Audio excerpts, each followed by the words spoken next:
Claro que nós temos que entender que existe uma promoção constante da suinocultura no que diz respeito a vários aspectos, inclusive sanitários. Os ambientes são melhores, mas ao mesmo tempo esse ponto é um dos mais críticos. Eu colocaria que a colostragem de qualidade é o manejo mais importante na maternidade.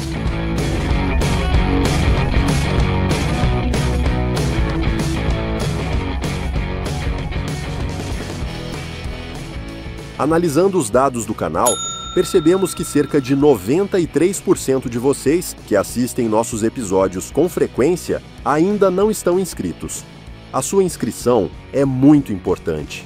Então, se você gosta do nosso conteúdo, inscreva-se agora no canal. Isso faz uma grande diferença para o nosso trabalho. Muito obrigado pelo apoio e um ótimo episódio. Olá, meu nome é Letícia, eu sou uma das hosts desse programa e hoje nós estamos aqui com o professor Caio Albércio, da Universidade Estadual de Londrina, a famosa UEL. Ele vai falar para a gente como que a nutrição vai influenciar na imunidade dos animais, especificamente como que a gente vai mexer com as fêmeas e com os leitões, tanto latentes e desmamados, para a gente entender essa inter-relação da nutrição e da imunidade. Então, o professor Caio, ele dispensa apresentações e já passa a palavra, professor. O que você veio conversar com a gente hoje? Muito obrigado, Letícia, por essa introdução. De fato, vamos discutir um tema bastante relevante que afeta diretamente as nossas granjas. Temos vivenciado uma situação que se agrava com a hiperprolificidade das nossas matrizes, especialmente no que diz respeito à imunidade passiva, na qual os leitões são completamente dependentes desse primeiro aporte imune, e é nesse sentido que essa abordagem ela se propõe. Eu queria inicialmente historiar um pouquinho sobre essa problemática, e de forma bastante sacramentada, a gente sabe que com o aumento do número de nascidos, nós não encontramos um aporte de imunoglobulinas na mesma proporção que o número de leitões de uma matriz, né, aumenta. Existe, na verdade, eu colocaria assim, entre aspas, uma diluição desse volume de colostro ingerido. É uma relação, então, inversa: quanto mais leitões, menos colostro ingerido. E, naturalmente, o aporte das imunoglobulinas, dos anticorpos veiculados por esse produto, não atinge na mesma quantidade as demandas requeridas. Claro que nós temos que entender que existe uma promoção constante da suinocultura no que diz respeito a vários aspectos, inclusive sanitários. Os ambientes são melhores, mas, ao mesmo tempo, esse ponto é um dos mais críticos. Eu colocaria que a colostragem de qualidade é o manejo mais importante na maternidade. A DSM Firmenich pode ajudá-lo a preparar, proteger e apoiar a resiliência dos seus leitões, fornecendo experiência local em suínos e soluções completas e personalizadas para ajudá-lo a concretizar a sua visão. A DSM Firmenich está moldando o futuro dos cuidados com suínos. Olha, professor, posso até te interromper, porque me deu até uma palpitação aqui agora, eu sou da área de sanidade. Você está me falando, então, que já está comprovado que esse aumento do número de leitões ali na leitegada está comprometendo a colostragem, que o volume de colostro, a quantidade / qualidade desse colostro não está acompanhando o número de leitões. E assim, eu não sei se todo mundo tem noção do que isso significa, porque, por exemplo, às vezes a gente tem uma noção geral, assim, né, que a mãe passa imunidade para o leitão, né, passa anticorpos para o leitão. Mas se a gente for separar, a gente tem dois momentos, né, se a gente for pensar mães e filhos no geral, os primatas, né, incluímos nós, os seres humanos, a mãe passa muita coisa pelo cordão umbilical ainda intraútero, para o seu filhote, para o seu bebê. Agora, quando a gente está falando de herbívoros, de carnívoros e de onívoros que não primatas, e a gente inclui os suínos nessa história, a gente não tem tanta transferência de anticorpos, e no caso dos suínos, a transferência é um redondo 0, né, transplacentário. Vai passar mesmo via colostragem. Então, esse leitãozinho, ele passa pelo canal vaginal totalmente desprotegido e ele vai receber a proteção via colostro. E agora o senhor me fala que o colostro não está chegando na quantidade que esse animal precisa, já está me dando até um treco aqui, que eu digo, ai meu Deus, vamos começar a ter um monte de problema que já estava solucionado na década passada. Me explica melhor isso aí, professor, por favor. Boa, Letícia, você até completou um ponto que de fato é o começo dessa história. O aporte de imunoglobulinas somente acontece, né, via colostro. Não há passagem dessas macromoléculas pela placenta, consequentemente os leitões não têm nenhuma imunidade, eu coloco não tem de uma forma um pouco forte, há uma pequena produção sim, mas a imunidade proveniente da mãe pela transferência, isso não acontece. Então o problema se agrava de fato por conta da hiperprolificidade. Existem algumas publicações muito claras que provam que à medida que o número de leitões aumenta, a ingestão de colostro diminui. O colostro é uma matéria, um produto que a gente tem pouca mobilidade de mudança quantitativa. E isso abre, então, espaço para um questionamento. O que nós vamos fazer? Se a gente não consegue mexer muito nisso, modular muito isso, via nutrição, via recursos por meio de aditivos, digo no quantitativo, nós temos que nos dirigir para a parte qualitativa. E nesse sentido há algumas oportunidades. Isso é bastante apropriado, é uma questão premente, porque, de fato, o cenário não é bom para os leitões. Eu falo assim, diante de tantos aspectos positivos que avançamos nas várias áreas, você chamou muito a atenção das questões multifatoriais, nós colhemos hoje mais mortalidade de leitões do que antes. Temos, com os recursos das vacinas, imunizando as fêmeas, os próprios leitões, ainda quadros de diarreia que são complexos. Novos vírus apareceram no mercado aí, né? Então, o cenário não é um cenário de sossego, é um cenário de inquietação. Isso se agrava com esse viés da limitação do aporte de imunoglobulinas. Nesse sentido, Letícia, existem alguns recursos, né? Nós fizemos uma avaliação, é um material publicado, trabalhamos com um dos recursos que entendemos que corresponde aí a um dos maiores êxitos nessa questão da modulação, que é o uso de prebióticos. Os probióticos também cumprem esse papel, mas nesse particular trabalhamos com os prebióticos, e especificamente com a beta-glucana. E deixando mais específico ainda, de uma fonte um pouco exótica, que é uma alga marinha, fonte desse carboidrato solúvel, que cumpre muito bem esse papel.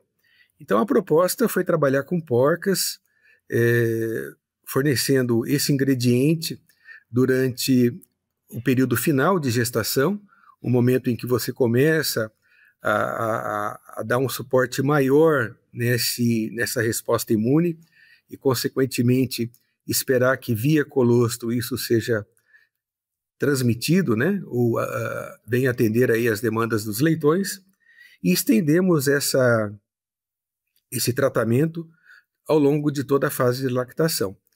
Então, as fêmeas receberam, a partir dos 85 dias de gestação, até o final da lactação, que correspondeu a uma média de 23 dias, esse produto versus uma ração absolutamente igual, com os mesmos níveis nutricionais, mas isenta desse aditivo. E avaliamos aí uma série de parâmetros. Claro que o objetivo, baseado no que o produto entrega, de fato era verificar alguma modulação no aspecto das imunoglobulinas. E ficamos assim até surpresos, porque um prebiótico ele não cumpre só essa função imunomoduladora, ele também exerce em nível gastrointestinal ali modulações da microbiota, melhora a barreira intestinal, e eu condensaria todo esse cenário como uma qualidade intestinal melhor. E aí vem uma consequência paralela, Letícia, que eu acredito bastante, que é o aproveitamento melhor dos nutrientes da dieta. E isso respinga naturalmente em índices zootécnicos melhores. Então, as questões que abrem, houve uma modulação imune no sentido de mais anticorpos no colostro? Sim. As razões foram da ordem de 20% aproximadamente. Quando o leitão mamou e avaliamos isso no soro do leitão, colhemos o sangue dele e avaliamos as 3 principais imunoglobulinas ou anticorpos, a A, a G e a M, nós tivemos uma razão que variou de 50% mais a 150% mais. Olha que coisa bacana, né? Mas isso não foi um único ponto. Também aferimos, e é possível, usando aí recursos científicos, verificar a produção de colostro, identificamos uma produção superior em aproximadamente 30%. Aí você pode me questionar, poxa, Caio, mas você falou que é difícil modular a produção de colostro, né? Eu acredito nisso, mas houve uma modulação, tá? Foram 120 porcas avaliadas, quer dizer, tem um respaldo científico importante. No frigir dos ovos, tivemos mais colostro, digo volume quantitativo, e uma qualidade superior pela presença maior, estatisticamente significativa, de imunoglobulinas. O que isso representou? Né? Embora Olha, eu não sei o que isso representou, professor, vou te interromper, mas agora eu tô mais calma, porque eu comecei esse episódio em pânico, que eu falei, meu Deus do céu, os bichos vão tudo morrer, e agora você tá me falando, não, que aumentou o volume e aumentou a qualidade. E aí eu já falei, graças a Deus, porque eu tô vendo aqui, a gente tem assim, o círculo vicioso e o círculo virtuoso. Eu vi aí um círculo virtuoso. Você fala, bom, o animal está mais preparado para os desafios sanitários, portanto, ele vai ter menos quadro, ele também teve uma melhora na qualidade intestinal, então ele vai absorver mais. E aí, se a gente pensar nesse animal desenvolvendo e quando ele tiver um desafio, ele responde melhor, porque a microbiota está melhor e também o sistema imunológico gasta uma energia maluca, né? Então, se ele está absorvendo bem os nutrientes, ele consegue combater, seja lá o que for, sem diminuir o seu crescimento. Então, eu só estou vendo vantagens aí. Acho que vocês conseguiram encontrar uma coisa muito interessante, que pode ajudar demais o aspecto sanitário aí das granjas. Obrigada. Muito bem colocado, Letícia. E é isso mesmo, né? O que isso trouxe, além desses 2 pontos que eu considero como o grande chamativo do trabalho, né? As consequências. Tivemos leitões com 5% a mais de peso, tivemos um quadro de diarreia, embora não estatístico, né, mas com uma casuística aproximada de 30% menor. É uma característica difícil de ser avaliada estatisticamente, ela é uma característica que a gente chama de não normal, né? Então, muitas vezes a gente não consegue captar isso estatisticamente, mas assim, do ponto de vista numérico, foi bem diferente. Isso prova, de alguma forma, o benefício desse aporte imune. Bom, nós não seguimos com os animais pós-desmame, mas um suporte dessa natureza, enquanto lactente, serve de base para a imunidade que ele vai desenvolver por conta própria. Isso também está bem descrito na literatura, e a expectativa de que esses animais, né, sigam mantendo uma performance melhor em relação àqueles que não receberam. Então, esse é um cenário bastante motivador, e eu acho assim que não quero criar nenhuma indução falando particularmente desse prebiótico. A gente sabe que existem vários prebióticos comerciais disponíveis, e baseado no seu princípio, eles deveriam também ter uma entrega de melhora desses pontos. Claro que são moléculas diferentes, têm poderes imunomodulatórios distintos, e nesse particular tivemos bastante êxito com esse produto. mas eu não quero fechar que outros não cumpram esse propósito. Ao mesmo tempo, os probióticos também, né, que são as bactérias vivas, benéficas aí, por uma modulação também muito parecida no trato gastrointestinal, especialmente na parte da microbiota, com reflexos aí na produção de ácidos graxos, de qualidade de barreira intestinal, de renovação de epitélio, né? Nós temos um animal com um caráter de saúde melhor, e isso naturalmente leva ele a uma produção de competência imune, passando para os leitões esse benefício, né? Então, assim, das muitas coisas que o melhoramento colocou para a gente como positivo, eu brinco que o melhoramento faz a gente dar 3 passos para frente, mas a gente às vezes tem que olhar e falar, opa, eu tenho que voltar 1. O saldo continua positivo de 2 passos, mas eu tenho que reconhecer que alguma coisa de consequência, às vezes não boa, tem que ser equacionada, né? Ninguém quer voltar a ter menos nascidos, mas nós temos colhido, nesse particular, um leitão com uma competência imune por uma menor ingestão de imunoglobulinas diluídas por um número maior de leitões, menor, né? E ele é prejudicado nesse sentido. Na PPG Vet, você encontra uma pós-graduação 100% voltada para a suinocultura, com conteúdo técnico e prático que prepara você para os desafios reais do mercado. Aprofunde-se em reprodução, sanidade, nutrição e gestão e aprenda com especialistas que atuam nas principais agroindústrias. Venha para a PPG Vet e se torne referência na suinocultura moderna. É aquela coisa, né? Quando você faz uma melhoria num aspecto, outros aspectos têm que evoluir e melhorar junto, né? Exatamente. Não adianta ter só uma evolução da genética se a gente não tem a nutrição, a sanidade, o bem-estar acompanhando. Então, eu imagino que seria assim, você tem um carro, até teve um outro episódio aí que a gente conversou sobre hiperprolificidade com outro colega, vai lá assistir quem não assistiu ainda. E aí aquele negócio, você coloca uma Ferrari para andar numa estrada de terra, né? Então tem que estar muito atento à nutrição desse animal, porque senão é um animal que vai superproduzir, mas a tua nutrição não está acompanhando, ou então a nutrição está acompanhando, mas a biosseguridade não está, então ele está com muito desafio. Então você tem lá um carro legal, você melhorou o motor dele, vai ter que colocar um pneu melhor também, vai ter que colocar um freio melhor, vai ter que colocar um para-choque melhor, porque senão ele não aguenta a potência daquele motor. Então, acho que é isso.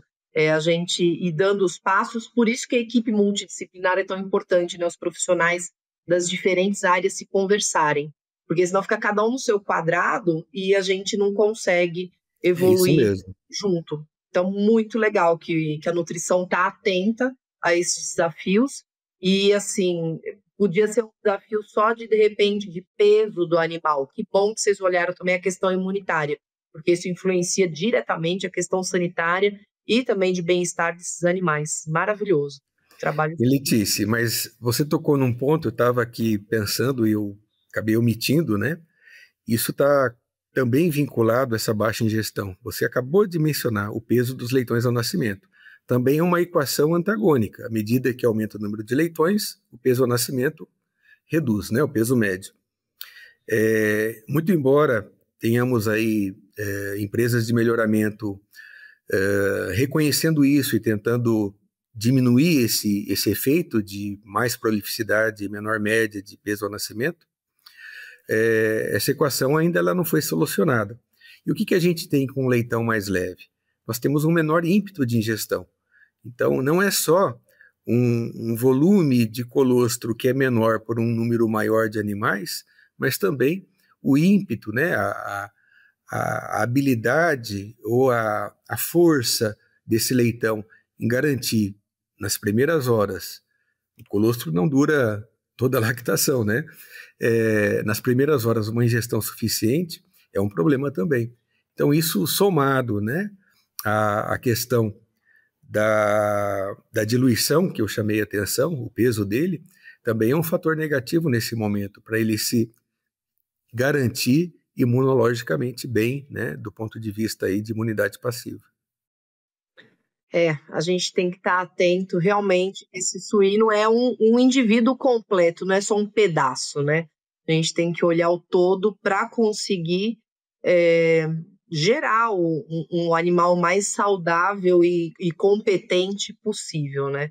É uma teia de aranha, né? Quando você puxa um lado, distorce o outro, né? A gente tem que fazer o ajuste fino para conseguir puxar cada pedacinho da teia de forma igual, sem arrebentar esse equilíbrio. Isso mesmo. É um quebra-cabeça que a gente tem na mão. Às vezes, Letícia, só para, talvez finalizando, eu coloco isso como uma pressão. A gente trabalha pressionando os animais, né? Sem que a gente perceba, mas esse processo ele vai se inserindo no dia a dia pela busca de resultados, de eficiência econômica, mais leitões, né? A gente tem as consequências, algumas delas aí já apresentadas hoje, outras discutidas em outros momentos aí do podcast. E isso me remete à circovirose lá de algumas décadas atrás, quando, muito provavelmente por uma pressão de produção, nós apresentamos a circovirose para o mundo, né, que explodiu. Quando se resgatou, aí você é da área de sanidade, a presença desse vírus, ele era anterior, né, ao problema, mas ele se superou. Ele falou, opa, estou aqui, vou fazer estrago. E eu coloco um pouco em xeque se algumas dessas viroses novas, de vez em quando relatadas aí em casos clínicos isolados em algumas granjas que penam em resolver, né, esses problemas, não provêm dessa pressão que às vezes a gente não percebe, mas está praticando, né? Com certeza. Esse é um tema para um outro episódio aqui, hein? Mas sim, muitas das coisas que são colocadas como enfermidades emergentes, enfermidades novas, elas não são. Na verdade, elas estão circulando há décadas de forma subliminar, e quando a gente coloca uma pressão em cima do hospedeiro, o hospedeiro não segura e a doença aparece, né? O que era simplesmente uma simbiose ou uma infecção subliminar, de repente surge com uma característica diferente. Porque aí aquele agente ele tem a capacidade de se multiplicar numa taxa que ele nunca se multiplicou, e aí ele pode realmente virar um patógeno. Então tem uma questão de evolução aí de micro-organismos normais, não patogênicos, para patogênicos, e tem a ver sim com uma pressão do hospedeiro em cima deles, ou uma não pressão do hospedeiro, né? É um outro assunto aí que também é cabeludo. É um tema complexo, né? A parte da virologia não tem o domínio, mas são agentes aí com uma capacidade de mutação bastante grande. Mas eu também não deixaria de lado essa pressão exacerbada e esse desequilíbrio entre, né, essa harmonia que você acabou de citar. Então, eu acho que também pesa um pouco isso, sim, nessa emergência de algumas viroses, algumas enfermidades aí que aparecem. Sem dúvida, sem dúvida. Nossa, que bate-papo maravilhoso, adorei conversar sobre esse tema. Eu acho que dava para a gente marcar mais uns 3 episódios só para conversar sobre essa relação de imunidade, nutrição e desenvolvimento dos animais. E fica uma dica aí, de repente, vamos marcar aí um super episódio gigante com todos os hosts e vários convidados de diferentes áreas e fazer um super programa aí de pelo menos 1 hora para todo mundo poder falar à vontade, quem sabe? Legal, boa ideia. Fico à disposição. Te agradeço, então, pelas contribuições. Muito obrigada por ter trazido de uma forma tão clara um assunto, às vezes, tão complexo que está lá nos artigos científicos. E espero te ver em breve. Obrigada e até mais. Até mais, pessoal. Tudo de bom.